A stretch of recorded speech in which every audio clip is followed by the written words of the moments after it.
चित्रकूट में भगवान श्री राम के आश्रम में जब तक निवास किया जाए तब तक अन्नहार जो है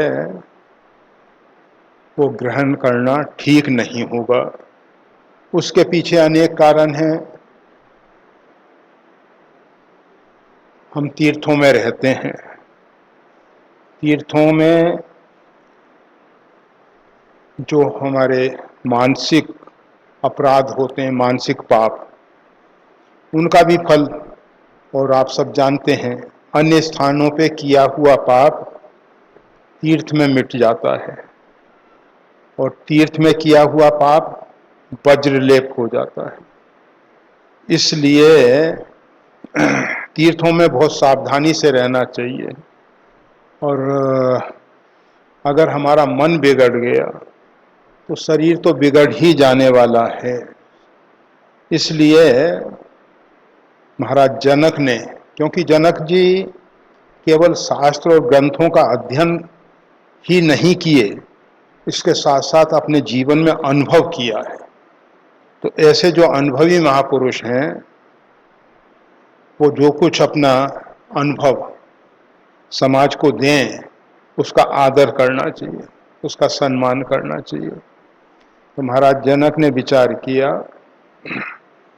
कि इस तीर्थ की पवित्र भूमि में, भगवान श्री राम के सानिध्य में, भगवान श्री राम के आश्रम में अथवा आश्रम के नजदीक सभी लोगों की जो मानसिकता है वो पवित्र रहे, शुद्ध रहे, मानसिकता ना बिगड़ने पाए, मन ना बिगड़ने पाए। इसलिए अन्न आहार करना उचित नहीं है। पुनः विचार किया उन्होंने, भोजन बनाने में तो समय भी बहुत खराब होगा, होता ही है, लगता है समय लगता है भोजन बनाने में। उतना समय भगवान श्री राम के सानिध्य में बैठने का अवसर मिलेगा, दर्शन लाभ मिलेगा, वो समय व्यर्थ ही खराब हो जाएगा। जब भगवान श्री राम के दर्शन से थोड़ा बहुत अवकाश मिलेगा, उस समय कामतानाथ जी की परिक्रमा इत्यादि की जाएगी और वन प्रदेश में जहाँ जहाँ भगवान श्री राम विचरण किए हैं उस पवित्र भूमि में विचरण किया जाएगा, प्राकृतिक सौंदर्य को देखा जाएगा। समय बहुत मूल्यवान है, समय को बर्बाद नहीं करना चाहिए। तो महाराज जनक ने कहा कि यहाँ अन्नहार उचित नहीं है, अन्नहार उचित नहीं है। कुछ लोग तो सुबह से शाम तक रसोई बनाने में ही लगे रहेंगे।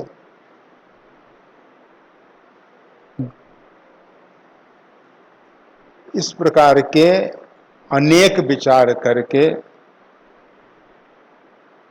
महाराज जनक ने कहा यहाँ उचित नहीं, असन अनाजू, यहाँ अनाज का अर्थात अन्न का, असन यानी भोजन उचित नहीं है। जब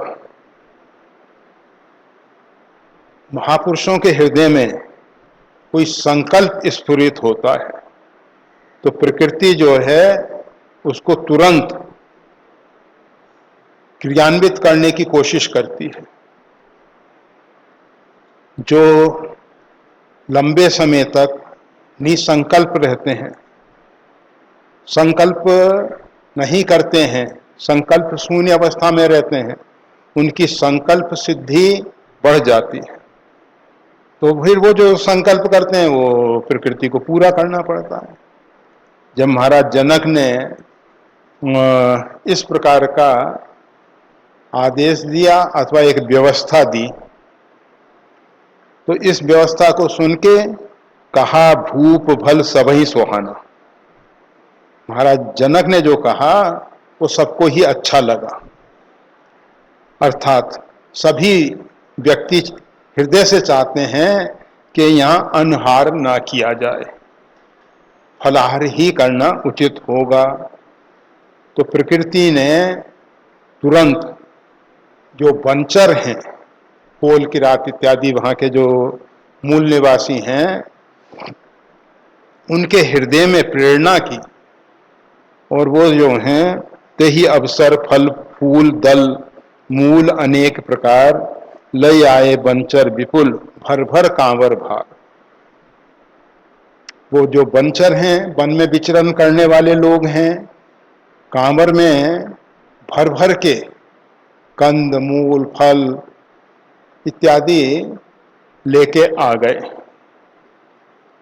अब ला के ऐसा नहीं किया उन्होंने सब लोगों को बांट दें, ऐसा नहीं किया।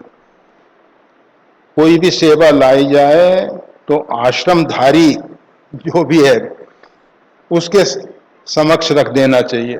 यह नहीं कि हम व्यक्तिगत अपने ख्याति के लिए हम सबके अपने करने लग जाएं, नहीं। तो वो सब लाके उन्होंने रख दिया राम जी के आश्रम पे। अब लोगों के मन में एक प्रश्न उठा कि भाई ग्रीष्म काल है और ग्रीष्म काल में इतने कंदमूल फल कैसे सुलभ हो गए, कैसे सुलभ हो गए। तो उसके संदर्भ में कहा जाता है, कामद भय गिरि राम प्रसादा।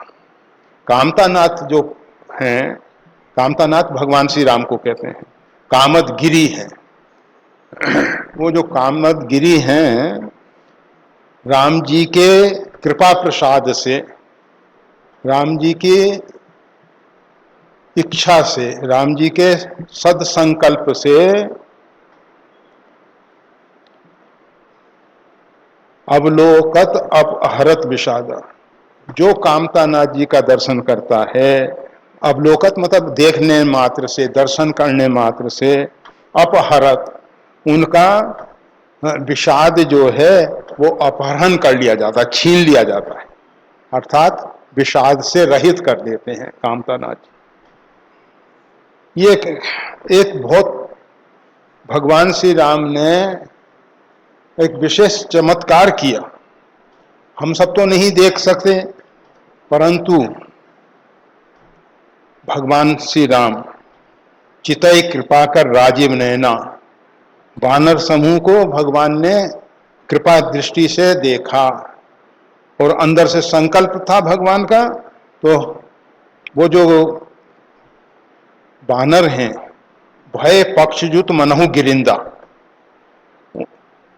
वो बड़े पर्वताकार हो गए और पक्षयुक्त हो गए, पंख आ गए उनके, अर्थात उड़ान भर सकें आकाश में।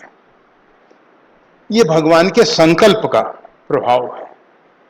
भगवान संकल्प करके देखें, जिस भाव से भगवान को जो व्यक्ति भजता है और भगवान जिसको जिस भाव से देखते हैं, प्रार्थना तो हम सब करते हैं, माम बलो का एक पंकज लोचन, प्रभु आप हमारी तरफ कृपा दृष्टि डालिए, आप कृपा करके हमको देखिए, माम बलो का हमको अवलोकन कीजिए, देखिए। परंतु भगवान किस भाव से हमको देखते हैं, भगवान हमारे अंदर जिस प्रकार की पात्रता होती है, योग्यता होती है, उसी प्रकार से देखते हैं। पुनः जिस प्रकार से प्रभु हमको निमित्त बना के कार्य लेना चाहते हैं, उस प्रकार से भगवान हमको देखते हैं। हमारे को माध्यम बना के, निमित्त बना के भगवान को जो सेवा लेनी है उसकी पात्रता वो कृपा करके प्रदान कर देते हैं। तो कामतानाथ जी को, जैसे आपने सुना है चिंतामणि, जहां चिंतामणि होती है तो मन में जिस प्रकार का चिंतन किया जाए उसकी पूर्ति कर देती है। कामधेनु, कल्प वृक्ष, इनके पास जाकर जो जैसा चाहता है वैसा पा जाता है। इसी प्रकार से भगवान ने एक बहुत विशाल, मणि छोटी सी होती है, वृक्ष भी एक सीमित दायरे में फैला हुआ होगा, कल्प वृक्ष, और कामधेनु। भगवान ने तो कामता नाथ जी को, कामतगिरी को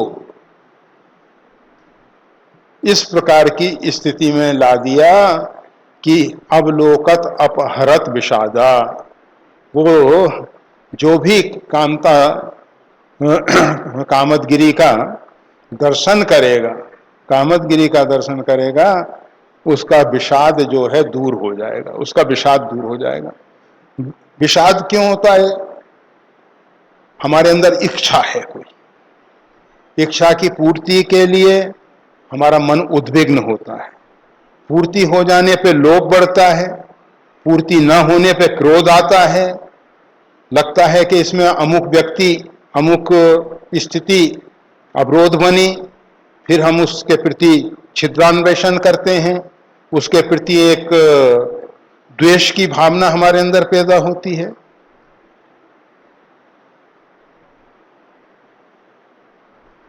तो भगवान ने ऐसी कृपा की, ऐसी कृपा की कि कामतागिरी जो हैं, कामतगिरी जो हैं, वो कल्प वृक्ष, कामधेनु, चिंतामणि के समान सबकी कामनाओं को पूर्ति करने वाले बन गए, सबकी इच्छाएं पूरी करने वाले बन गए। इच्छा ही नहीं होगी तो फिर विषाद होने का प्रश्न ही खत्म हो गया।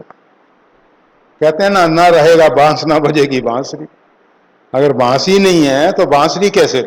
पीतल की बांसुरी बांसुरी नहीं होती है, बांस की ही बांसुरी होती है। सोने की हो, इसकी हो, नहीं, बांस की बांसुरी। और उसी में जो राग निकलता है, उसी में जो ध्वनि निकलती है, वो मधुर होती है।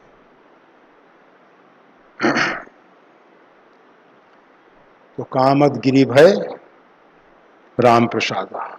राम जी की कृपा से कामतगिरी जो हैं लोगों के विषाद को दूर करने वाले, अपहरण करने, मतलब निवेदन करने की जरूरत नहीं है, प्रार्थना करने की जरूरत नहीं है कि हे महाराज हमारी इस कामना की पूर्ति करो।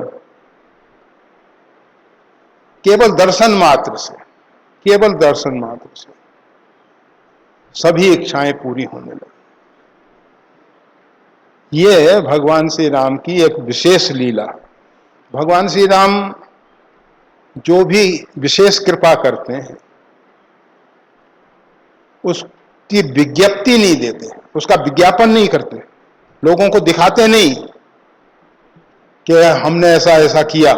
आप देखो, जय सृष्टि उपाय त्रिविध बनाई, संग सहाय न दूजा। इतनी सारी सृष्टि का विस्तार कर दिया प्रभु ने। कहीं उन्होंने अपने नाम पट्टिका, मतलब कोई एक मार्बल पे लगाया कि भाई ये निर्माण हमारे द्वारा हुआ है। इतनी बड़ी बड़ी सरिताएं किसने बनाई हैं?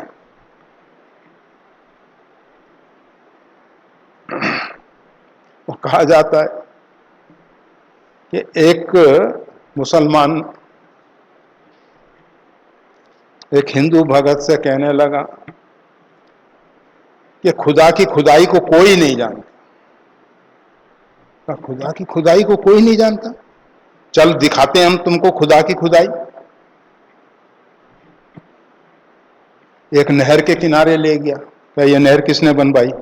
कामू गवर्नमेंट ने इस सन में बनी ऐसे। फिर एक नदी के किनारे ले गया, कहा कि ये किसकी खुदाई है? ये नदी को कौन ने खुदवाया है? ये खुदा की खुदाई, परमात्मा की कृति है। ये जो सरिताएं हैं, ये जो समुद्र है, बड़े बड़े सरोवर, हिमालय में मानसरोवर, राक्षस ताल, बड़े बड़े सरोवर, ये किसने बनाए? ऐसा परमात्मा की कृति है। परंतु परमात्मा अपने आप को गोपित रखता है, छिपाए रखता है, गुप्त रखता है, व्यक्त नहीं करता कि हमने ये किया है। और जो भगवान के सच्चे उपासक होते हैं वो अपने आप को गुप्त रखते हैं। वो नहीं चाहते कि लोग हमको जाने। इसलिए भगवान और भगवान के भक्त जो भी करते हैं सत्कर्म, अपने दोष दुर्गुणों को प्रकट कर देना अच्छा है, परंतु अगर इस शरीर को निमित्त बना के, किसी व्यक्ति को निमित्त बना के परमात्मा ने कोई सत्कर्म कराया है तो उसको छिपा के रखना चाहिए, छिपा के रखना चाहिए। बाइबल में आया है, तू एक हाथ से दान कर, तेरे दूसरे हाथ को ना मालूम पड़े कि इस हाथ ने दान किया है। और अभी भी आप देखते हैं लोग मुट्ठी बांध के बंद करके देते हैं, कब्र में देते हैं। क्यों? गुपित, छिपाना। बाइबल कहता है कि अगर तूने अपने नाम की, यश कीर्ति की घोषणा कर दी तो उसका फल दान का तेरे को मिल गया। बस लोगों ने जान लिया कि ये बहुत बड़े दानी हैं, बहुत बड़ा दान किया है इन्होंने, इसके आगे नहीं। और अगर गुपित रखा जाएगा, जैसे बीज को भूमि के अंदर दबा दिया, उसमें अंकुरन हुआ, वृक्ष बना, बहुत फल और बहुत बीज, असंख्य बीज पैदा हो जाते हैं। इसी प्रकार से ये जो अमर बीज है ये मरता नहीं है। दात्यम इति दीयते अनूपकारणे, अनूपकारणे, बिना कारण के, कोई उसके पीछे इच्छा नहीं हो, लोकेशना नहीं हो कि हमारी मान प्रतिष्ठा बढ़ेगी, हमारा उज्जवल यश गाया जाएगा, कीर्ति का गान करेंगे। तो कामदनाथ जी जो हैं, अपलोकत अपहरद विषादा, उनके दर्शन करने मात्र से विषाद जो है दूर हो जाता है, व्यक्ति की इच्छाएं पूरी हो जाती हैं। ये सब कैसे हुआ? तो राम प्रसादा, ये राम जी के कृपा प्रसाद से हुआ। सर सरिता वन भूमि विभागा जन उमगत आनंद अनुराग। जितने भी सरोवर हैं, जितनी भी सरिताएं हैं और जो भी वन की भूमि है, और इन सब का जहां जहां जिस जिस प्रकार से विभाजन हुआ है, विभागा, जन उमगत आनंद अनुरागा, ऐसा प्रतीत हो रहा है कि आनंद में, उत्साह में उमग रहे हैं, उमग रहे, आनंद उमग रहा है, आनंद उछल रहा है। आनंद और अनुरागा और प्रेम, आनंद और प्रेम, ये दो जो हैं वहां उछल रहे हैं, उमंग। कहां कहां? सरोवर में, सरिता में, वनभूमि में, और इनका जितना भी वनभूमि का विभाजन हो सकता है, वहां सभी स्थान विशेष पे आनंद और अनुराग जो है उछल रहा है, उमंग रहा है। उमगत आनंद अनुराग उछल रहा है, अर्थात ये सब आनंद से परिपूर्ण हो गए हैं, आनंद से भर गए हैं, भर गए। बेली बिटप सब सफल सफूला, वहां जितने भी लताएं हैं, जितने भी बिटप अर्थात वृक्ष हैं, वो सब, कुछ ऐसे वृक्ष होते हैं जिसमें केवल फल ही लगता है, कुछ ऐसे वृक्ष होते हैं जिसमें केवल फूल ही लगता है, कुछ ऐसे होते हैं जिसमें फल और फूल दोनों लगते हैं। तो यहां कहा जा रहा है बेल बिटप सब सफल सफूला, जितने भी वृक्ष हैं, जितनी भी लताएं हैं, बेली, बेल जो वृक्ष के ऊपर चढ़ती हैं, सहारा चाहिए उनको, बिना सहारे के नहीं। तो वो सब फल युक्त हो गए हैं और फूल युक्त हो गए। ऐसा लगता है कि बसंत ऋतु भी आ गई है और बसंत के बाद जो फल लगने चाहिए वो भी एक साथ दिखाई देते। ये भगवान श्री राम के कृपा प्रसाद का परिणाम है। भगवान ने उस पवित्र भूमि में निवास किया, तो ये सब परिवर्तन प्रकृति दिखा रही है। बोलत खग मृग मिल मृग अली अनुकूला, और वहां जो खग यानी पक्षी हैं, मृग इत्यादि हिरण इत्यादि हैं, अली यानी भौर, अनुकूल बोलते हैं, अनुकूल बोलते हैं, प्रतिकूल नहीं। खर सियार बोले प्रतिकूला, गधे सियार प्रतिकूल बोलते हैं तो अनिष्ट होता है। बिल्ली कुत्ते प्रतिकूल बोलते हैं तो अनिष्ट होता है, और जब अनुकूल बोलते हैं तो सबका मंगल होता है। तो कहा जा रहा है बोलत खग मृग अली अनुकूला।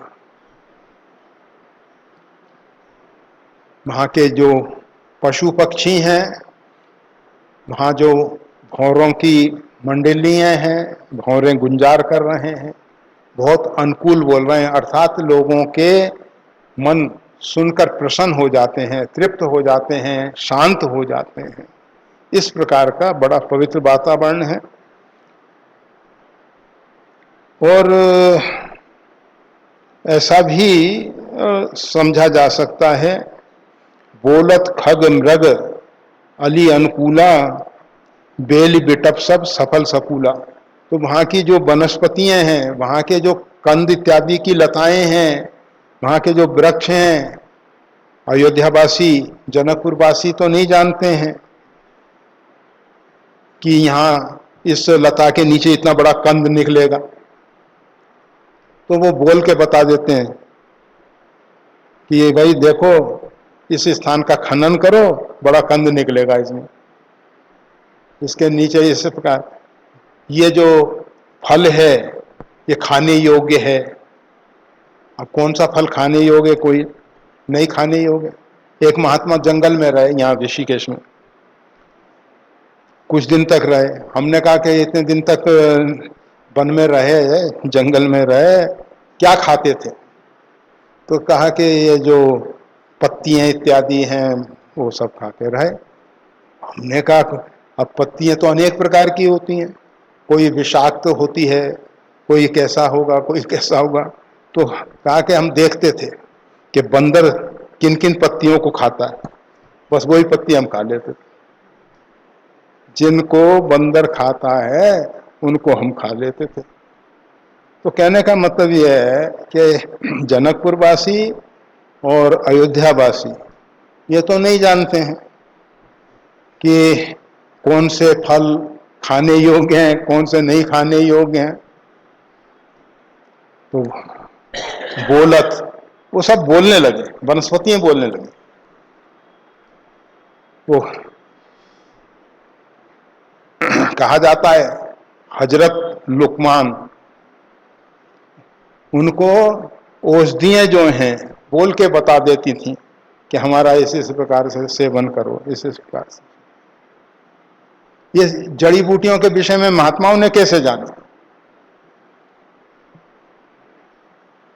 चरक निर्घंटो इत्यादि जो हमारे आयुर्वेदाचार्य हुए, ये इतनी वनस्पतियां और सबके विषय में पूरे गुण धर्म बता दिए, ये इस काम आती है, इस काम आती है। तो औषधियां बोलने लगी, और व्यक्ति जब उस कक्षा में पहुंचता है जहां संकल्प की भाषा समझ में आने लग जाए, क्योंकि हम सब जो भी बोल रहे हैं, परावाणी अर्थात संकल्प की भाषा, उसमें जो हमारे अंदर संकल्प होता है वही बाहर देखरी वाणी के द्वारा जो हमारी भाषा है उसमें व्यक्त हो जाता है। अंदर का संकल्प तो सबका समान होता है, परंतु ये सब इतनी तीव्रता से होता है हमको नहीं मालूम पड़ता है। हम हमेशा कहा करते हैं कि देखो, अग्नि के ऊपर हमारी उंगली गई, यहाँ से समाचार गया मस्तिष्क में कि जो है वो अग्नि के ऊपर गई है, तुरंत वहां से आदेश हुआ कि उसको उठा लो। कुछ भी समय नहीं लगता, यहां से समाचार जाता है, वहां से आदेश होता है। ये नहीं कि गवर्नमेंट फाइल है, पता नहीं कितने दिन तक पड़ी रहेगी, कर्मचारी लटकाते रहेंगे, परेशान करते रहेंगे। तो इसी प्रकार से संकल्प की जो भाषा है, जब उसको हम समझने लग जाते हैं तो बिना बेखरी बानी के वृक्ष वनस्पतियों की संकल्प की भाषा हमको जब समझ में आती है तो उनके जो हाव भाव हैं वो हम समझ जाते हैं कि जड़ी बूटियां क्या कह रही हैं कैसे। तो बेल बिटप सब सफल सफूला बोलत, ये सब बोलने लगे।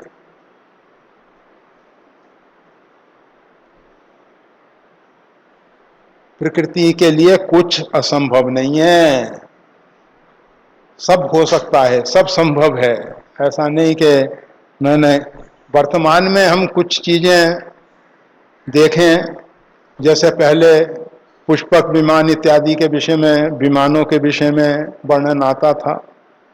जब तक इस पृथ्वी पे अभी वर्तमान युग में विमान इत्यादि नहीं बने थे, लोग सोचते होंगे शायद कि एक सब कल्पनाएं हैं। ऐसा कहीं हो सकता है क्या, आकाश में ऐसे उड़ते हुए चला जाए?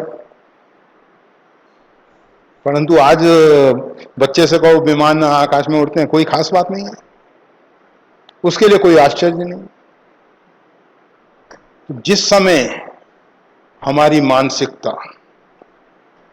क्षमता, योग्यता उस प्रकार की होगी तो यह हमको आश्चर्य नहीं लगेगा कि वनस्पतियां कैसे बोलती थी, कैसे। ते ही अवसर वन अधिक उछाहू, उस अवसर पे वन में बहुत अधिक उत्साह है, पूरे वन में। उसमें सभी आ गए, सरोवर भी आ गए, सरिताएं भी आ गईं, वृक्ष भी आ गए, लताएं भी आ गईं, सब। त्रिविध समीर सुखद सब काहू, और गर्मियों के दिन हैं इसलिए शीतल मंद सुगंध,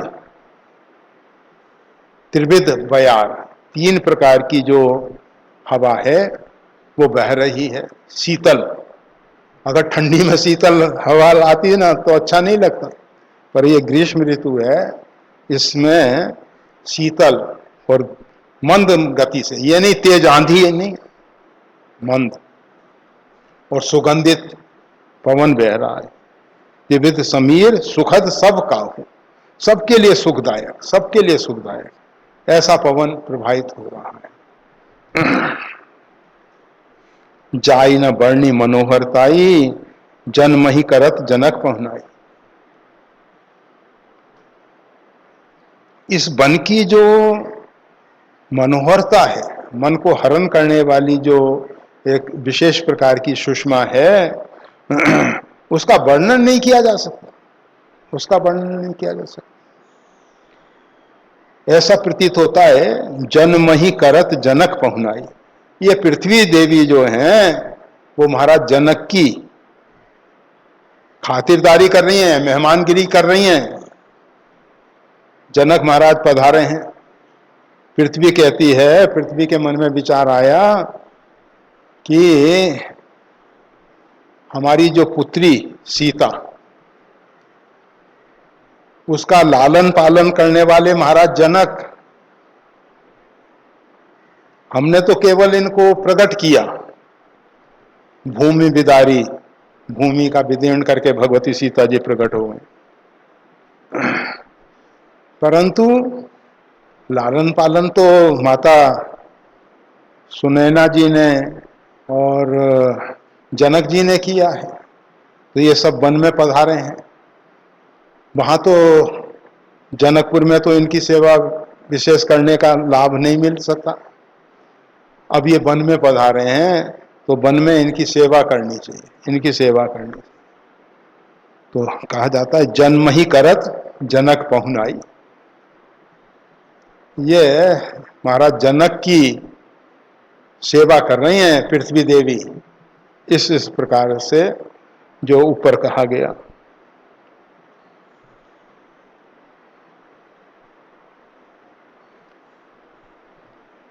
जैसा कल कहा जा रहा था, तब सब लोग नहाई नहाई, राम जनक मुनि आए उस पाई। फिर सब लोग मध्याह्न का स्नान, देर तो हो गई थी, 2:30 पहर बीत चुका था। सब लोग फिर स्नान करके तब सब लोग नहाई नहाई, राम जनक मुनि आए उस पाई।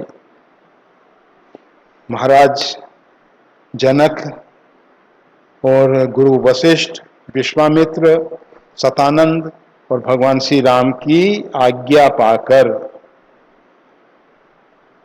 देख देख तरबर अनुरागे, जहां तहां पुरजन उतरन लागे। सब अपने अपने अनुकूल श्रेष्ठ वृक्षों के नीचे प्रेम से भर के जहां तहां पुरजन उतरन लागे। सबने अपना अपना आसन लगा लिया। आए हुए इनको 1 दिन और 2:30 पहर बीत चुका है।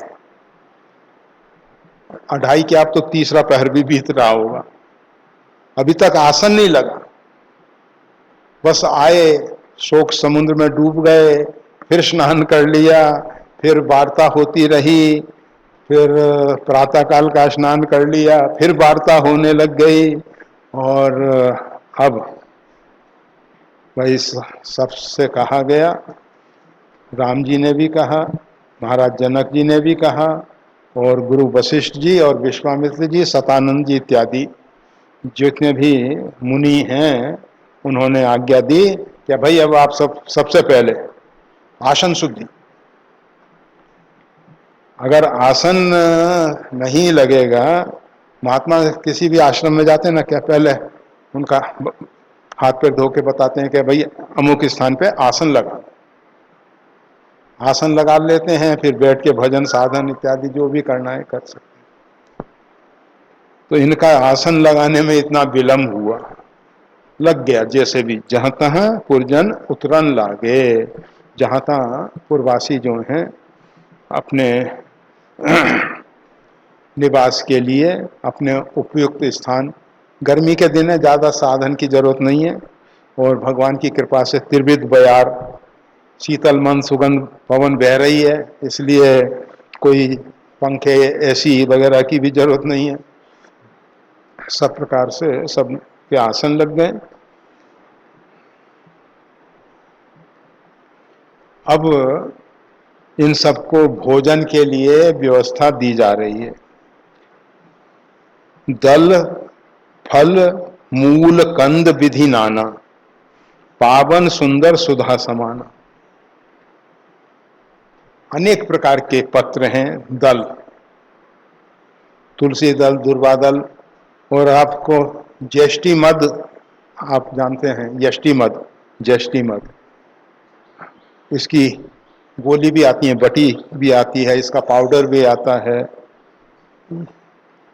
ये शरीर में रोग निरोधक शक्ति बढ़ाता है, यष्टि मद। इसकी पत्ती जो है इमली की पत्ती जैसी होती है, छोटी छोटी होती है, बड़ी अच्छी लगती है, मधुर लगती है, पाने में बहुत अच्छी लगती है। तो ये सब दल में आ गए पत्र। फल, फल से तो आप सब अच्छे ढंग से परिचित हो ही। मूल, जड़ें, कंद, रतालू इत्यादि। परंतु यहाँ वो कंद लाए गए हैं जो बिना पकाए खाए जा सकें। ये नहीं कि सुरन, अरबी, नहीं, इनको तो बिना पकाए नहीं खा सकते, ये कच्चे नहीं खा सकते। तो विधि नाना, अनेक प्रकार के, कैसे हैं, पावन है, पवित्र है। ये कंद मूल फल पवित्र हैं, इसका अर्थ क्या हुआ? पवित्र वह है जो हमारे मानसिकता को, हमारे हृदय को शुद्ध और शांत करे। ऐसा आहार जो है जो हमारे मन को प्रसन्न करे और शांत रखे। आहार में 3 बातें देखी जाती हैं। दिखने में सुंदर होना चाहिए, अब देख के ही घृणा हो जाए कि नहीं नहीं पानी योग्य नहीं है, बेकार। देखने में अच्छा, स्वाद उसका अच्छा होना चाहिए। यह नहीं कि दिखने में तो अच्छा है पर कड़वा है एकदम। अब लाल मिर्च दिखती तो बड़ी अच्छी है पर पाने में बड़ी तक जिसको होती है होती है। तो दिखने में सुंदर हो, पाने में स्वादिष्ट हो और हृदय को शांति प्रदान करने वाला हो, हृदय को शांत रखने वाला हो, हृदय को, तो वो कहा जाता है पावन है, सुंदर है और सुधा समाना, अर्थात अमृत के समान है, बहुत अच्छे स्वादिष्ट। इस प्रकार के ये कंदमूल फल दल सादर सब कह राम गुरु पठे भर भर भार, पूज पितर सुर अतिथि गुरु लगे करन फरहार। राम जी के गुरु, यहाँ गोस्वामी तुलसीदास जी ये नहीं कहते कि गुरु वशिष्ठ जी, नहीं, उन्होंने नाम नहीं बताया, राम गुरु। तो राम जी के गुरु कौन से? विश्वामित्र जी भी राम जी के गुरु हैं और वशिष्ठ जी भी राम जी के गुरु हैं। तो ये सब ऋषियों ने कंदमूल फल जो पंचर लेके आए थे उन्हीं में विभाजन करते हुए विश्वामित्र जी जनकपुर के महाराज जनक के साथ पधारे हैं, इसलिए उनको मालूम है कि कौन के साथ कितने कितने भक्त लोग हैं, कितने क्या हैं, कैसा है। तो वो इधर गुरु वशिष्ठ जी अयोध्या वासियों के विषय में सबको मालूम है। तो ये सब फलार की सामग्री जो है सबके सेवकों के द्वारा उनके स्थान पे पहुंचाई जा रही है कि भाई ये आपके समूह के लिए, इस समूह के लिए, इस समूह के लिए। आप तो ऐसा समझो जमात, इतनी जमात पड़ी हुई है। आजकल जमात ने करामात जो कर दी उसको नहीं हम कह रहे।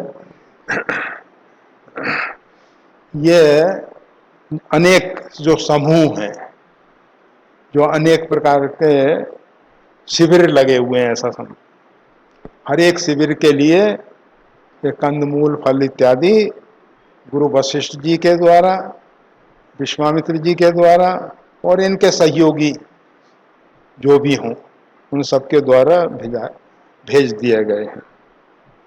और जब सादर सब कह राम गुरु पठे भर भर भार, एक एक बड़े बड़े पात्रों में, पात्र मतलब बांस इत्यादि के पात्र, ऐसा नहीं सोचना कि धातु पात्र, उन बड़े बड़े भर भर के भेज दिए गए कंदमूल फल। पृथ्वी पे तो कोई कमी नहीं है, पृथ्वी जब स्वयं पहुनाई कर रही है महाराज जनक की, तो फिर तो किसी प्रकार के कंदमूल फल की कमी तो है नहीं। एक तरफ से आ रहा है, ला रहे हैं वनचर लोग, और एक तरफ भेजा जा रहा है, एक तरफ आ रहा है, एक तरफ से सेवा में समर्पित किया जा रहा है। तो अब सोचो, ये लोग 2-3 दिन तक तो बड़ी लंबी यात्रा करके, विश्राम बिना किए यात्रा करके आए, और फिर उसके बाद लगभग दूसरा दिन है, एक दिन वहाँ शोक सभा इत्यादि में बीत गया और फिर आज का दिन भी ऐसा। और जब इनके सामने फलार आया होगा तो भूख तो खूब लगी होगी, 2-3 दिन पहले चल के आए हैं, सब कुछ है, तो भूख खूब लगी थी। फिर भी अपनी नीति मर्यादा का पालन करते हुए, भारतीय संस्कृति का पालन करते हुए, हिंदू सनातन धर्म के अनुसार पूज पितर सुर अतिथि गुरु लगे करन फरहार। पितरों की, देवताओं की, अतिथि की और गुरु की सेवा करके फिर फलदार किया है। ऐसा नहीं आया और शुरू कर दिया, जिसके पास पहुंचा खाना शुरू, ऐसा नहीं हुआ। पहले इन्होंने अपने पितरों को, जिनकी कृपा से हम पृथ्वी पे हैं, पितर, फिर उसके बाद देवता, क्योंकि आधिभौतिक जगत का अधिदेव ही नियंत्रण करता है, इसलिए देवताओं की और गुरु की और अतिथि की। आतिथ्य देवो भव, अतिथि हमारे यहाँ भगवान का स्वरूप मानते हैं। उन सब का भाग निकाल के फिर फलाहार करना इन्होंने शुरू किया। अभी तो फलाहार में आपको उधर दे रहे हैं, अभी जल्दी नहीं करना।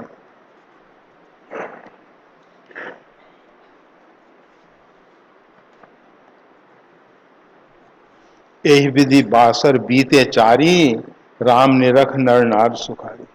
इस प्रकार से 4 दिन व्यतीत हो गए। ऐसा एक विधान है कि किसी भी तीर्थ में जाओ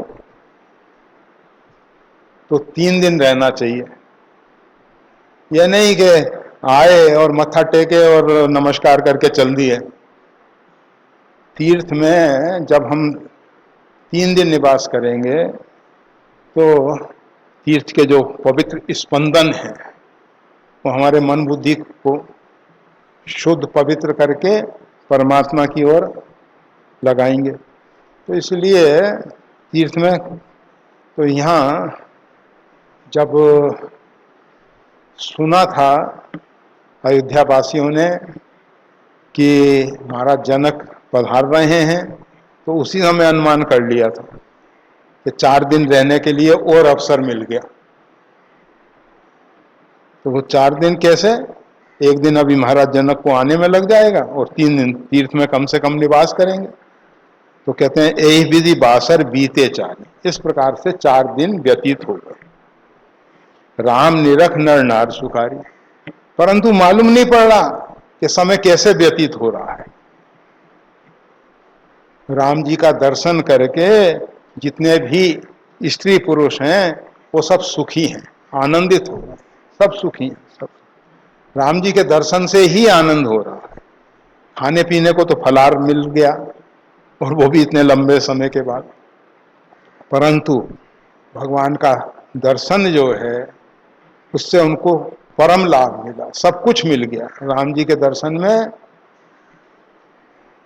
सब कुछ मिल गया, कुछ को कुछ पाना शेष नहीं रहा। तो राम निरख नर नार सुखारी, दूह समाज अस रुचि मन माही, बिन सिय राम फिरव भल। दोनों समाज, अयोध्या का समाज और जनकपुर का समाज, दोनों समाज में असी रुचि मन माही, सबके मन में एक इस प्रकार की इच्छा है, रुचि है। बिन सिय राम फिरव भल, बिना सीता राम जी के घर पे लौटना ठीक नहीं है। जैसे भी हो, या तो सगुन साकार रूप में भगवान सीताराम जी अयोध्या पधारें, अथवा भगवान सीताराम जी को अपने मन में धारण करके हम सब जाएं। बिना सीताराम जी के फिरना लौटना ठीक नहीं है। मन में एक दुविधा है कि भगवान श्री राम सत्य संध हैं, धर्म के कारण महाराज पिताश्री की आज्ञा का पालन करते हुए, उनके वचन का निर्वाह करते हुए शायद ना लौटें। फिर एक दूसरा विचार आता है, भगवान भक्त वत्सल हैं, भक्तों के लिए अपना मान भले ही टल जाए, भक्त का मान न टलते देखा। प्रभु को अपना नियम बदलते देखा। भगवान अपना नियम बदल सकते हैं भक्तों के लिए। भगवान कहते हैं मैं भक्तों का पराधीन हूँ, भक्तों के अधीन हूँ। तो ऐसा हो सकता है कि भगवान के इनते समाज में कुछ ना कुछ तो भक्त होंगे ही, उनके लिए भगवान लौट चले। परंतु जैसे भी हो, बिन सिए राम फिर भल नहीं, बिना सीताराम जी को लिए लौटना ठीक नहीं है। हम जीवन यात्रा में जितना चल लिए हैं, यहां से पतन की ओर नहीं जाना है हमको आगे बढ़ना है। और अगर हमारा पूर्व का कर्म इतना दूषित हो जो हमको जबरदस्ती अधोगति की ओर ले जा रहा हो, नरक परों वर्ष सुरपुर जाऊं, हमको अगर नरक में भी जाना पड़े तो भी भगवान सीताराम जी हमारे साथ में। और जिसके हृदय में सीताराम जी हैं तो वहां नरक में भी नरक नहीं रहेगा, स्वर्ग बन जाएगा। तो इस प्रकार से सब विचार कर रहे हैं कि बिन सिए राम फिर भल नाई, बिना सीताराम जी को लिए लौटना अच्छा नहीं है। सीताराम संग वनवासु, भगवान श्री सीताराम जी के साथ वनवास जो है कोटि अमरपुर सरिस सुबासु, करोड़ों स्वर्गों के समान हमारे लिए सुखदायक होगा। भगवान सीताराम जी के साथ जो वन है जिसमें किसी प्रकार की सुख सुविधाएं नहीं है, वो भी कोटि अमरपुर, करोड़ों अमरपुर यानी देवताओं के निवास स्वर्ग, करोड़ों स्वर्ग के समान सरिस सुपासु, सब प्रकार से हमारे लिए सुखदायक है, सब प्रकार से हमारे लिए सुखदायक है। अगर हमारे साथ सीताराम जी हैं तो कहीं भी रहें हम, चाहे वन में रहें, चाहे घर में रहें, चाहे नरक में रहें, चाहे स्वर्ग में रहें, कहीं भी रहें, अगर सीताराम जी हमारे साथ हैं तो हमारा जीवन में सम्यक प्रकार का सुख है। और अगर परिहर लखन राम वैदेही, राम जी, लक्ष्मण जी और वैदेही को छोड़कर जय घर भाव बाम विदिते ही, जिसको घर अच्छा लगता है उसका विधाता बाम हो गया है, विधाता प्रतिकूल हो गया है। बाम यानी प्रतिकूल। जिसको सीताराम जी को, लक्ष्मण जी को छोड़ के, ये राम लक्ष्मण जानकी जो है ना हमेशा साथ रहते हैं। जब आप देखते हैं लक्ष्मी जी जो हैं नारायण की चरण सेवा कर रही हैं और नारायण जो हैं शेष सैया पे लेते हैं, ये शेष लक्ष्मण, लक्ष्मी जी सीता जी और नारायण राम जी। तो राम लक्ष्मण जानकी, ये राम जी जो हैं परिपूर्णतम ब्रह्म हैं, सीता जी जो हैं आदि शक्ति है, जगदम्बा है, और लक्ष्मण जी जो हैं जीवाचार्य हैं, वैष्णवाचार्य हैं। ये वैष्णवों के आचार्य हैं, ये गुरु हैं, ये तीनों साथ रहते हैं। इसीलिए मंदिरों में राम लक्ष्मण जानकी की प्रतिष्ठा होती है। आपको यहां क्यों नहीं किया? यहाँ आचार्य श्री हमारे जगत गुरु स्वामी रामानंदाचार्य जी और महाराज श्री, ऐसा जो हमारे आचार्य हैं वो स्वामी रामानंद, इसलिए लक्ष्मण जी को यहाँ नहीं रखा गया। और यहाँ भगवती सीता जी के साथ भगवान श्री राम और आचार्य श्री जगत गुरु भगवान स्वामी रामानंदाचार्य जी महाराज और हमारे सदगुरुदेव भगवान। तो कहा जा रहा है परिहर लखन राम वैदेही, जो राम लक्ष्मण जानकी को छोड़ के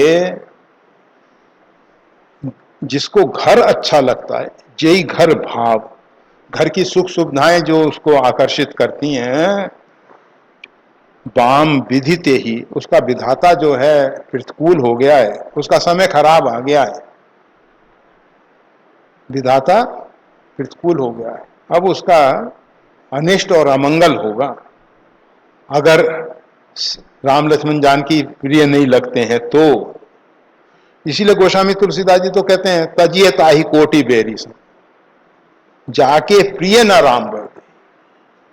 जिसको भगवान सीताराम जी प्रिय नहीं लगते हैं उसको करोड़ों बेरी की तरह, शत्रु की तरह तज दो। तजो पिता प्रहलाद विभीषण बंधु भरत महतारी, बहुत उदाहरण देते हैं।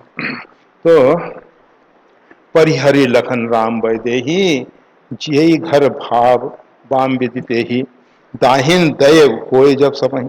किसी ने पूछा कि ये तो बाम की तो आपने बात बता दी, और दाहिना देव कब होगा, दाहिना विधाता कब होगा, अनुकूल विधाता कब होता है? तो कहते हैं दाहिन दैव कोई जब सबही, राम समीप बसही बनता वहीं। जब भगवान श्री राम के साथ वन आरण्य में निवास हो तब देव विधाता जो है हमारे अनुकूल बन गया, तब हमारे विधाता अनुकूल बन गया। अर्थात भगवान सीताराम जी का संग ही हमारे लिए भाग्योदय है, हमारा भाग्य बदल देता है। भगवान सीताराम जी हमारे साथ हैं, हमारे मन में हैं, हमारे बुद्धि में भगवान सीताराम जी हैं, तो हमारा भाग्य बदल जाएगा। और अगर ये नहीं है तो समझ लेना चाहिए कि हमारा विधाता जो है, हमारा भाग्य विधाता, भाग्य बनाने वाला विधाता प्रतिकूल हो गया है। दाहिन दयो होई जब सबही, सबके लिए विधाता जब ही दाहिन होता है, दाहिना होता है, अनुकूल होता है। राम सपी बसई बनता है, जब भगवान श्री राम का सानिध्य प्राप्त होता है। भगवान श्री सीताराम जी का जब सानिध्य प्राप्त होता है तब देव मंदाकिनी मज्जन तिहु काला, राम दरस मुद मंगल माला। तीनों काल में, प्रातः काल, मध्याह्न और संध्या समय, मंदाकिनी मज्जन अर्थात मंदाकिनी में स्नान करते हैं। तीन काल, प्रातः काल, मध्याह्न में और संध्या समय। मंदाकिनी मज्जन तिहु काला, राम दरस मुद मंगल माला। और राम जी का जो दर्शन है वो तो मुद और मंगल, मुद अर्थात अंदर की मुदिता, प्रसन्नता, और मंगल यानी बाह्य शुभ, बाह्य कल्याण, इनकी माला है। माला एक मन का नहीं है, पूरी माला है, 108 की और 1000 की बड़ी माला है, मुद और मंगल की माला है। राम दरस, राम जी के दर्शन से हृदय की भी प्रसन्नता है और बाहर भी सम्यक प्रकार से शुभ ही शुभ है, कल्याण ही कल्याण है, अच्छा ही अच्छा है, मंगल ही मंगल है। राम दरस, ये राम जी के दर्शन का लाभ है। अटन राम गिरि बन तापस्थल, असन अमीय सम कंद मूल फल। राम जी का जो पर्वत है रामगिरी अर्थात वो कामदगिरी, अटन रामगिरी बन तापस्थल। कामतानाथ जी की कामदगिरी की परिक्रमा, और कामदगिरी की परिक्रमा के साथ साथ तपस्वियों का तपस्थली, तापस्थल अर्थात तपस्वियों का स्थल, जहाँ जहाँ तपस्वी निवास करते हैं उन सब का दर्शन, उन सब के यहाँ पहुँचना, अटन यानी भ्रमण करना, विचरण करना। रामगिरी मतलब कामदगिरी की परिक्रमा और तपस्वियों के स्थान विशेष पे जाके उनका दर्शन, उनका सत्संग लाभ इत्यादि। और भोजन में असन अमीय सम, अमृत के समान कंद मूल फल का भोजन।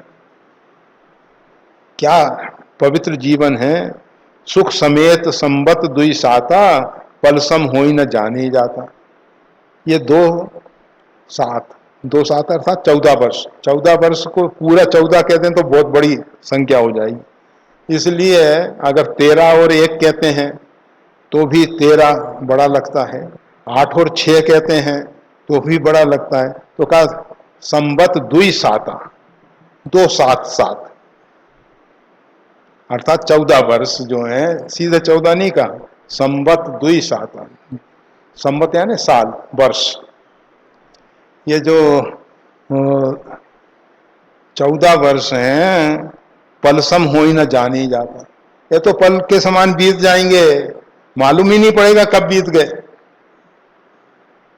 और ये बिल्कुल सही है, राम जी का दर्शन करने से काल की गति रुक जाती है। सुमरत हरि श्राप गति बाधी, नारद जी को श्राप था कि एक स्थान पे आप जितनी देर में एक गाय का दूहन किया जाता है उतनी देर रुक सकेंगे, उससे अधिक नहीं रुक सकेंगे। परंतु जब भगवान का सुमरन करने लगे तो श्राप की गति रुक गई, काल की गति रुक जाती है। ध्रुव जो है काल के सिर पर पैर रख के भगवान के धाम में गया।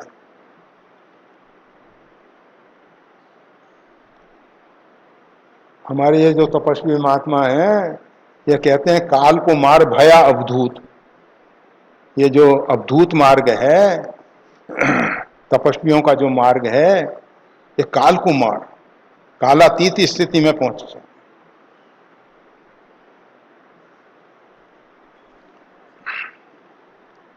सुख समेत संबत दुई साता, ये दुई सात संबत जो हैं अर्थात 14 वर्ष, पलसम हो ही न जाने ही जाता, पल के समान बीत जाएगा, मालूम भी नहीं पड़ेगा कब चले गए, न जानी है जाता, मालूम नहीं पड़ेगा कब बीत गए। यही सुख जोग न लोग सब कहीं कहाँ असभाग, इस सुख के योग हम कहाँ हैं, लोग सब कहाँ ही, ऐसा सब लोग कहते हैं, कहाँ असभाग, हमारा ऐसा भाग्य कहाँ है कि हम भगवान सीताराम जी के साथ इस प्रकार से वन में निवास कर सकें। अर्थात भक्त के हृदय में, साधक के हृदय में हमेशा एक भाव बना रहता है, ना तो हमने पूर्व में कोई अच्छा कर्म किया है अर्थात भाग्य, पूर्वकृत कर्मों का परिणाम, और ना वर्तमान में हम कोई अच्छा कर रहे हैं, उसके अंदर हमेशा दीनता रहती है। एक मंद में मोहवश कुटिल हृदय अज्ञान, पुनि प्रभु मोहि विसारियो दीन बंधु भगवान। कार्पण्यता है, दीनता है कि हम तापर में रघुवीर दुहाई, जाने नहीं कछ भजन उपाई, मौसम कौन कुटिल खल कामी, जेहि तन दियो ताहि बिसरायो, ऐसो नमक हरामी, भर भर उदर विषय को धावत, जैसे सूकर ग्रामी, सूर पतित को ठोर कहाँ है तुम बिन सिर पर। मतलब भक्तों के अंदर हो पतितन को राजा। सूरदास जी, सूरदास जी की एक विनय पत्रिका है, जैसे गोस्वामी तुलसीदास जी की विनय पत्रिका है, इसी प्रकार से सूरदास जी की भी एक विनय पत्रिका, उसमें उन्होंने अपनी दीनता, वो तो जब बल्लभाचार्य जी महाराज के पास पहुंचे, मदन मोहन दास सूरदास जी जिनको कहा जाता है, जो जन्मांध थे, आंध्रो भिखारी, वो बल्लभाचार्य जी ने कहा, अरे तुम भगवान को इस प्रकार के विनय के पद बना बना के सुनाते हो, अपनी व्यथा से भगवान को क्यों व्यथित करते हो, क्यों दुखी करते हो? अपनी व्यथा अपने पास रखो, भगवान सब जानते हैं। तुम्हारी जो व्यथा है, तुम्हारी जो स्थिति है, उसको ठाकुर जी बहुत अच्छे ढंग से जानते हैं। कहा फिर प्रभु मेरे लिए क्या आदेश है?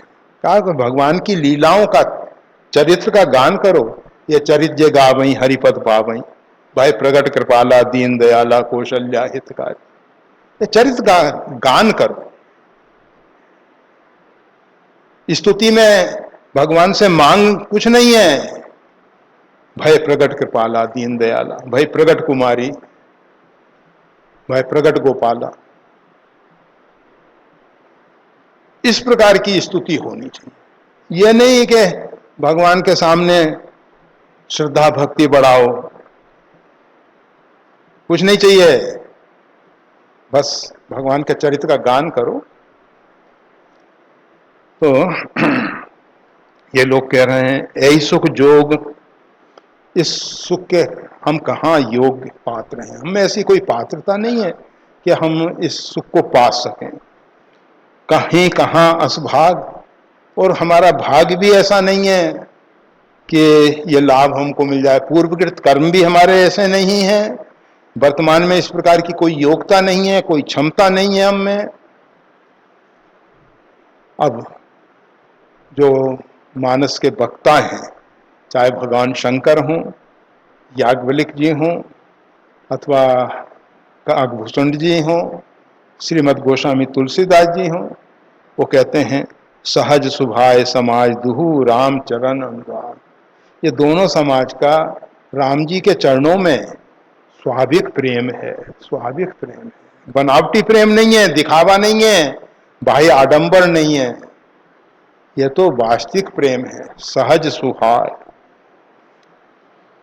समाज दुहु राम चरण अनुराग, राम जी के चरणों में दोनों समाज का, अवधपुर वासियों का भी और जनकपुर वासियों का भी स्वाभाविक प्रेम है। ऐसा कह के इस दोहे को पूरा करते हुए, समय की मर्यादा का ख्याल रखते हुए वाणी को विश्राम दिया जाता है। और अब आप सब फलहार कर सकते हो, अब कर सकते हो। अगर तैयार हो गया हो तो, घंटी बज गई हो तो, और नहीं बजी हो तो इंतजार कर सकते हो। इंतजार भी बड़ा अच्छा है।